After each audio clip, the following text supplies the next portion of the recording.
In the last 4 months or so, I've had about half a dozen of my former artists ask me for a reference or career advice. I would say that only about half of these people will have my recommendation moving forward after these recent encounters, and one of my artists in particular will never be able to get a reference from me again. So let's talk about asking for a reference from someone. Here are a few things that I would strongly recommend. First, when you leave a job, if you're leaving before the end of your contract, make sure you resign to your direct supervisor or producer. You shouldn't resign to HR first unless your studio policy says otherwise. So for example, if you're a modeler, do the honorable thing and tell your modeling supervisor first. If for some reason you can't tell your direct supervisor, then speak to your producer. I would recommend that you speak with them directly or on a call these days with work from home, and then follow up with written notice. When it comes to actually asking someone to be your reference, ask yourself the following. First, have you actually done good work for the person you are asking, and have you left a good impression?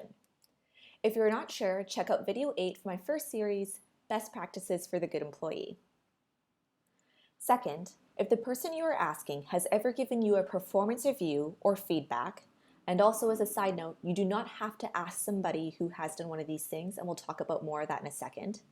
Can you say with confidence that you have made improvements on at least 3 of the points that they asked you to work on? Third, have you ever had any sort of review, for example, a disciplinary action like a warning, outside of a performance review? If you have, then you better have gone above and beyond to correct your past indiscretions, otherwise don't bother asking for a reference. Finally, have you made an effort to stay in touch with this person? For example, if you haven't talked to them at all in a year, it would be a little bit weird to come out of left field and ask for a favor.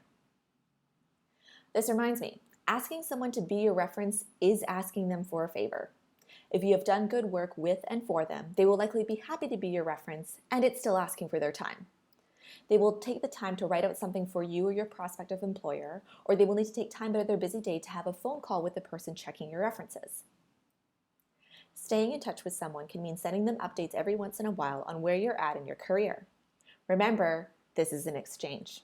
You can message them to say hi and see how they're doing, follow their work and share or like it, as well as talk about yourself. You can do this on LinkedIn, email, or if it seems appropriate, social media.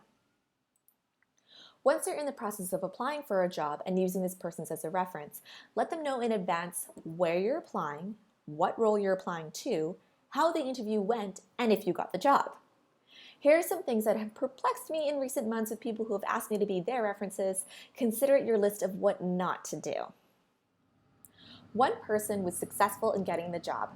They did not follow up to say they were successful though. I just saw the update on LinkedIn. This was after I spent probably about a half hour speaking to the person checking their references on the phone and filling in a document they had requested. You're welcome and congrats, I guess. One person kept on asking me for all sorts of advice. While it was time-consuming, I really was happy to help, to a certain degree. It became too much when I realized that I was giving them lots of advice that was helping their career, but they weren't really being supportive of my work, like liking what I was sharing online or sharing these videos. Lastly, someone actually got frustrated with me when the place they were applying to, somewhere I wasn't working of course, wasn't getting back to them about their application. They sent me these long rants and complaints as if it were somehow my fault, so I abruptly ended our conversation and will never recommend this person again. I saw a side of them I did not like, and I found their whining to be extremely unprofessional. Always, always say thank you, regardless of the outcome, because they're taking the time to help you out. I would suggest sending an actual thank you card if you can, though with everyone working from home these days, you can also send a nice email or LinkedIn message.